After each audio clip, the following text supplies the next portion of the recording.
ስመርጥ ታሳቢ ማድረጋቸው ብዙ ነገሮች አሉ በተለይ በአዲስ ከተማ ክፍለ ከተማ ውስጥ ብዙ የሆኑ ማህበራዊና ኢኮኖሚያዊ ችግሮች አሉ የህብረተሰቡ ማህበራዊና ኢኮኖሚ ችግሮች በተለይ ከምክር ቤት ጋር ሲያያዝ ምክር ቤቱ የህዝብ ውክልናን የያዘ ነው ይሄ የህዝብ ውክልናን የያዘ አካል ደግሞ ህብረተሰቡ ያለበትን ማህበራዊና ኢኮኖሚ ችግሮች ይፈታል ብዬ የማስብበት ሁኔታ አስቤ ነው ለመምረጥ ዝግጁ ሆኜ ከዚህ ከሚወዳደሩ ፓርቲዎች ለይቼ ለመምረጥ የመጣሁት ማለት ነው የቤት ፕሮጀክቶች እጥረት አለ የመሰረተ ልማት አለ የውሃ እጥረቶች አሉ የስልክ እጥረት አለ የመብራት አለ በአጠቃላይ ብዙ ችግሮች ስላሉ እነዛን ችግሮች ይፈታልኛል እንዲሁም ያርምልኛል ብዬ ማስበውን ፓርቲ የመረጡ የካና የጉለሌ ክፍለ ከተማ ነዋሪዎች በበኩላቸው ምርጫው በአካባቢያቸው እንዲከናወን የሚፈልጉትን የልማት ስራ የሚሰራ የፖለቲካ ድርጅትና እጩዎችን መርጠዋል ራሴ የምፈልገውን ወደፊት ይጠቅመኛል ለህብረተሰቡን ለኔ ብቻ ሳይሆን ህብረተሰቡንም ይጠቅማል በሚለው አመለካከት በሱ ሁኔታ ነው የመረጥኩት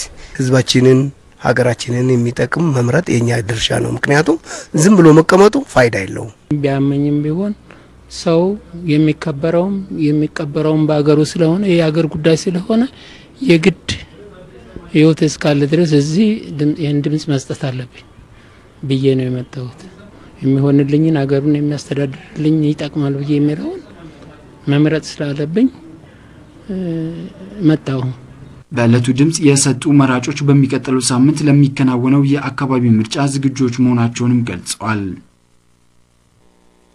እስካሁን ደግሞ ከአዲስ አበባ ወጣ ብለን ወደ አፋር ክልል ሰመራ እንሂድ ሰመራ የሚገኘው ሪፖርተራችን አስማማው ነው በቀጥታ በስልክ መስመር ላይ አለ እንደምን አመሸ አስማማው እንደምን አመሸ መሰለ ቀደም አግኝቼ ነበር ወደ 11 ሰዓት አካባቢ ላይ ከዛ በኋላ የነበረ ሁኔታ ምን ይመስላል አጠቃላይ የምርጫው ሁኔታ የድምጽ ቆጠራው እሺ ማብራሪያዎችን ብትነግረን አንዳንድ ነገር መልካም እንግዲህ መሰለ ከአንተ ጋር ከተገናኘን 11 ሰዓት በኋላ በነበርንበት እዛው አካባቢ ስለነበር በጊዜው የነበረውን መራጮችንም ለማግኘት ይችላል በመጨረሻው ሰዓት ላይ የመረጡት መራጮች ማለት ነው እነሱንም ማነጋገርናቸው ነበር በክልሉ ምናልባትም በአፋር ክልል ውስጥ ባለንበት በአካባቢያችን ውስጥ ያሉትን መሪዎቻችንን በመምረጥ ይለጀናል የሚሏቸውን በመምረጥ በአካባቢውም ብሎም የክልሉን እድገት ሊያግዝ በሚችል ሁኔታ የሚሰሩልን በዲሞክራሲያዊና ፍትሃዊ በሆነ መንገድ መርጠናል የሚል አስተያየት ሰጥተውናል በእንደዚህ አይነት ሁኔታ ቀጥሎ ምርጫው በብሔራዊ ምርጫ ቦርድ በተያዘለት ጊዜ መሰረት 12 ሰዓት ላይ ተጠናቀቀው መሰለ ከ12 ሰዓት ምርጫው ከተጠናቀቀ በኋላ ቀጥታ ወደ ቆጠራ ነው የተገባው ታዛቢዎችና የኛ የነበርንባቸው የዛዛር እንትን ያልንባቸው የጎበኛናቸው በሎጊያ የሚገኙ 8 ጣቢያዎች ላይ ዙር እንዳየነው ከሆነ ምርጫው ከተጠናቀቀ እና ቆጠራው ከመጀመሩ በፊት በታዛቢዎችና የአስፈጻሚዎቹ በጋራ ቃለ ጉባኤ ይዘው የኮረጆን በማለት በአጠቃላይ ቆጠራ ማካሄድ ጀምረዋል ሁለቱም ቃለ ጉባኤ ከተጠናቀቁ በኋላ ወደ ቆጠራው ነው የገቡት ቆጠራውን እኛም በአካባቢው ላይ ተን በተዛዝረን ሆሌዎችንም ለማየት ይችላል በነገራችን ላይ የአፋር ክልል ምርጫ ቦርድ ኃላፊ አቶ አብዱ እንደነገሩን ከሆነ 857000 በላይ ዜጎች በአሁኑ ሰዓት እስከ 1 ሰዓት ተኩል ባለው ውስጥ ያለው መረጃ ከ857000 በላይ ዜጎች በምርጫው መሳተፋቸው ተረጋግጧል መሰለ ይሄ ቁጥር ምናልባት የሁሉም አይደለም በአፋር ክልል ውስጥ 1237 ጣቢያዎች ናቸው ያሉት ይሄ ቁጥር ምናልባት ሪሞት የሚባሉ ከ100 በላይ ጣቢያዎች አሉና በኮሙኒኬሽን ችግር ምክንያት መረጃዎች ያልደረሱ አሉ ስለዚህ እነዚህ 100 ጣቢያዎች አይጨምርም ይሄ ቁጥር ከነሱ ሳይጨምር ከ857000 ወይም ከ78% በላይ መራጭ መምረጡን ያሳያል ይሄም አብዛኛው ካርድ ኮንሰርት መራጮች በዛው ውስጥ በምርጫው ላይ መሳተፋቸው እንደሚያረጋግጥ ነው አቶ አብዱ የገለጹልን አሁን በአሁኑ ሰዓት ቆጠራው ነው እየተካሄደ ያለው እኛም እየዛዛርን ያያያናቸው ነው ቆጠራው እስካሁን ድረስ እየተካሄደ ነው ምናልባት ይሄ ቆጠራ ከተጠናቀቀ በኋላ በነገ ጠዋት ላይ በየአካባቢው ያካባቢያቸው የምርጫ ውጤት ይፋ የሚደረግ ነው የሚሆነው ይሄንንም በነገው ዘገባችን የምናቀርብ ነው የሚሆነው መሰለ ምናልባት የተነሱ ችግሮች አሉ ሁሉ በተሳካው ተጠናቋል ሰመራ አካባቢ መልካም አዎ አቶ አብዱን አናግሬያቸው ነበር ምናልባት 11 ተኩል ላይም በቀጥታ ቴሌቪዥን ላይ ስታቸውም ገብተው እንዳሉት ከዛም በኋላ የተፈጠሩ ችግሮችም የሉም አጠቃላይ የእርሳቸው ጋር ያለው ነገር ምርጫው በካለምንም ችግር ነው የተካሄደው ግን አንዳንድ ምናልባት ሊነሳ የሚችል እንኳን ቢሆን ጧት ላይ አንዳንድ የፖለቲካ ፓርቲዎች በቦታው ላይ የተሰየሙ ተወካዮቹ በቦታው ላይ ያለ መገኘት ችግር ነበረ ይሄን ቢሆን አነስተኛ ነበር ወዲያው መስተካከል ችሏል ያሉት እሳቸው ምርጫው ስለዚህ ካለምንም መንከን መከናወኑን ነው የምርጫ ቦርድ የአፋር ክልል የምርጫ ቦርድ ቅርንጫፍ ጽሕፈት ቤት ኃላፊ አቶ አብዱ የገለጹልን ጥሩ አስማማው አመሰግናለሁ እስቲ ወደ አዲስ አበባ ደግሞ እንመለስ በቦሌ በንፋስ ስልክና በአቃቂ ቃሊቲ ክፍለ ከተማዎች መራጮች ይሆናል ያስተዳድራል እንዲሁም በመልካም አስተዳደር ዙሪያ አብረውን ይሰራሉ ያላቸውን እጩዎች እንደመረጡ ነው የተናገሩት አስተያየቶችን ሪፖርተራችን እያሱ ፈጠነ አጠናቅሯቸዋል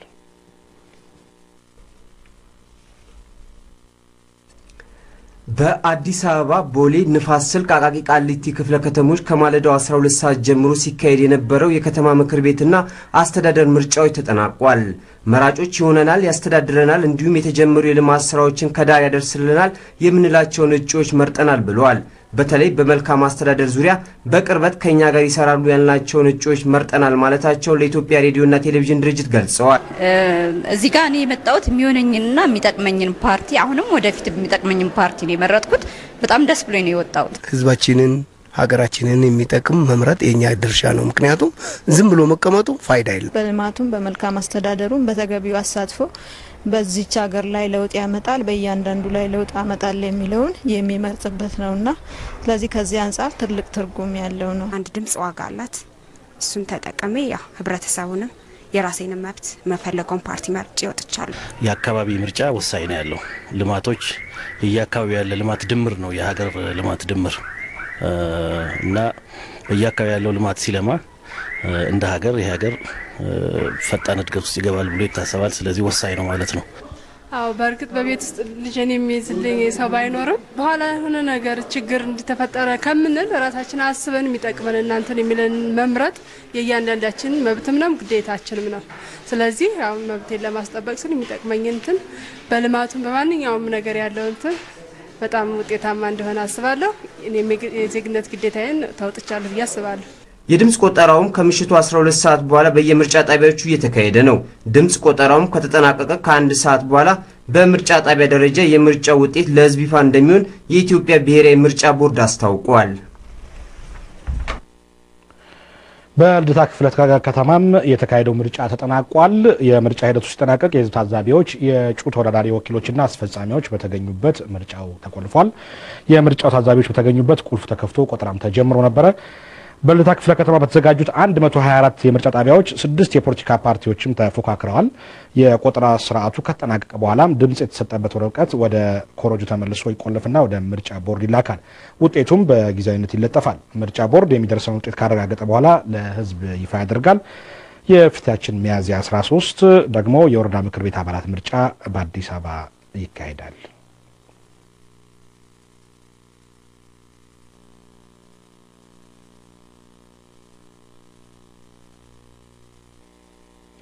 አሁን ደግሞ ወደ መቀሌ እንሂድና መቀሌ የምትገኘው ሪፖርተራችን ሰውሃረግ አንዷለም በቀጥታ በስልክ መስመር ላይ ትገኛለች። እንደምን አመሸሽ ሰውሃረግ? እግዚአብሔር ይመስገን። እንደምን አመሻችሁ መሰለ። እንዴት ነው ከ11 ሰዓት በኋላ ከተገናኘን በኋላ ያሉ መረጃዎች ምን ይመስላሉ? ከተመዘገበው መራጭ ምን ያሉ መረጠ? የቆጠራ ስነ ስርዓቱስ ምን ይመስላል? መልካም እንግዲህ መሰለ ቀደም ሲል አንተም እንደገለጽከው 11 ሰዓት ላይ ልዩ ልዩ መረጃዎችን አቅርበን ነበር። ከዛ በኋላ እንግዲህ ወደ 12 ሰዓት ነው እየደረሰ የነበረው ማለት ነው። እኛ መረጃ ስንለዋወጥ 12 ሰዓት ላይ ግቢ ውስጥ ተሰልፈው ከነበሩት ሰዎች ውጪ እንግዲህ የድምጽ ቆጠራው 12 ሰዓት ላይ ነው የተጠናቀቀው።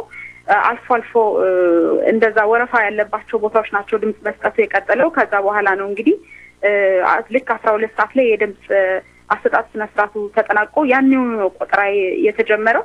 እዚህ በትግራይ ክልል 2,158,657 ሰዎች ናቸው የምርጫ ካርድ የወሰዱት። ባሉት 2,566 የምርጫ ጣቢያዎችም በርካታ ህዝብ ድምጽ ሲሰጥ እንደነበረ ነው ያገኘነው መረጃ የሚያመለክተው። ባሉት 7 ዞኖችና በ52 ወረዳዎች ማለት ነው። እንግዲህ ከዛ በኋላ ባሉት ዞኖች ውስጥ እንዳገኘሁት መረጃ እንደ ቅርንጫፍ ጽሕፈት ቤቱ ኃላፊ አቶ ወልደ ጊዮርጊስ እንደሰጡኝ መረጃ ከሆነ 99% የሚሆነው ህዝብ ድምጹን ሰጥቷል። እዚህ መቀሌ የምንገኝበት የክልሉ ርዕሰ ከተማም 99% የሚሆነው ድምጽ ሰጥቷል። እዚህ መቀሌ ላይ ምርጫ ካርድ የወሰዱ 120,000 ሰዎች ነው የነበሩት መሰለ። ከዚህም ውስጥ 99% ሰዎች ድምጻቸውን ሰጥተዋል ማለት ነው። ስለዚህ የቀበሌ የወረዳና የከተማ ምክር ቤቶች ምርጫ ማለት ነው።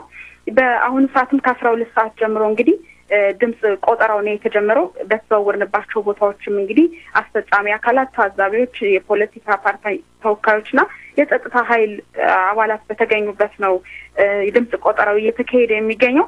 የድምጽ ቆጠራው እንዳለቀ እንግዲህ በማግስቱ ድምጽ ቆጠራው በተጠናቀቀበት በአንድ ሰዓት ጊዜ ውስጥ ይፋ ይሆናል ተብሎ ይጠበቃል። እኛም እንግዲህ መረጃውን ተከታትለን ለህዝብ ነው የምናደርስ የሚሆነው። ስለዚህ ትግራይ ክልል ውስጥ የኢትዮጵያ ራዕይ ፓርቲ ኢራፓና የህዝባዊ ወያኔ ሓርነት ትግራይ ህወሓት ተወዳዳሪዎች ነው የሚገኙት። በደቡብ ወሎ ዞን ደግሞ በተለያዩ አካባቢዎች ሲካሄድ የነበረው ምርጫም በሰላማዊ ሁኔታ ተካሂዷል። እንዲሁም በኦሮሚያ ክልል የተለያዩ ዞኖችና ወረዳዎች ምርጫው ተካሂዷል። በመራጭነት የተሳተፉት የአካባቢ ነዋሪዎች እንደገለጹት ምርጫው በሰላማዊ መንገድ መከናወኑ ነው የተናገሩት። አዳነች ገብረ ማርያም መረጃዎቹን አጠናቅራቸዋለች። በደቡብ ወሎ ዞን የቀበሌና የወረዳ ምክር ቤት ምርጫ ሰላማዊና ዲሞክራሲያዊ በሆነ መንገድ ሲካሄድ ውሏል። የኢትዮጵያ ሰላማዊ ዲሞክራሲያዊ ፓርቲ ኢሶዴፓ ሊቀመንበር አቶ ሰይድ ይመር የድምጽ አሰጣጥ ሂደቱ ግልጽ እንደነበር ተናግረዋል። የዘንድሮ ምርጫ ግን በየአካባቢው ለዲሞክራሲ ዝግጁ መሆኑን ህዝባችንም ነጻነት አግኝቶ የሚሆነውን ፓርቲ እንዲመርጥ ሜዲያው የሰፋ በመሆኑ ልንኮራበት ይገባል። በመራጭነት የተሳተፉ ነዋሪዎችም ምርጫው መላው ህብረተሰብ በንቃት የተሳተፈበት ነው ብለዋል። ድምጽ አሰጣጡ በስርዓት ገብቶ የኔ ነው ያለውን ይጠቅመኛል የሚለውን እየመረጠ እየወጣ ነው በስነ ስርዓት። በተያያዘ ዜናም በኦሮሚያ ልዩ ዞን ፊንፊኔ ዙሪያ ከማለዳው ጀምሮ ሲካሄድ በነበረው ምርጫ ከ200 ሺህ በላይ የሚሆን የዞኑ ህዝብ ድምጹን በሰላማዊና ዲሞክራሲያዊ መንገድ ሰጥቷል። በመራጭነት ከተመዘገበው ህዝብ ውስጥም 98 በመቶ ያህሉ ድምጹን ሰጥቷል። በምርጫው ተሳታፊ የሆኑ የዞኑ ነዋሪዎችም ምርጫው ሰላማዊ ዲሞክራሲያዊና ፍትሃዊ መሆኑን ገልጸዋል። ህዝቡ በንቅስ 11 ሰዓት ላይ ወጥቶ ሁሉም በየአቅጣጫው ሲንቀሳቀስ በጣም ደስ የሚል ነው እና እንቅስቃሴው ቀደም ሲል ዝግጅት ሲናደርግ በተለያየ መንገድ ህዝቡ ተሳትፎ በጣም ከፍተኛ እንደነበረና ለዚህ ተነሳሽነት እንዳለ ምርጫው በጣም ጥሩ ነው። በነጻነት መርጠው ይመቸኛል ይሆነኛል ነው። በተመሳሳይም በሰሜን ሸዋ ዞን ቅንብቢት ወረዳ ምርጫው በሰላማዊ መንገድ ሲካሄድ መዋሉን የወረዳው ነዋሪዎች ተናግረዋል። ምርጫው ዲሞክራሲና ፍትህ የተሞላበት ምርጫ ነው። በነጻነትና የፈለግነውን ፓርቲ ለመምረጥ እንድንችል ዛሬ ከ12 ሰዓት ጀምሮ የሚካሄደው ምርጫ እዚህ አካባቢ ተገኝቼ ድምጼን ለመስጠት ተገኝቻለሁ ማለት ነው። የደቡብ ምዕራብ ሸዋ ዞን ኢሉ ወረዳ ነዋሪዎችም የቀበሌና የወረዳ ምክር ቤት ምርጫ ሲያካሂዱ ነው ያሉት። በምርጫው ተሳታፊ የነበሩ ነዋሪዎችም ምርጫው ፍትሃዊ፣ ግልጸኝነትና ዲሞክራሲ የሰፈነበት እንደነበር መናገራቸውን የወረዳው የመንግስት ኮሚኒኬሽን ጉዳዮች ጽህፈት ቤት ዘግቧል።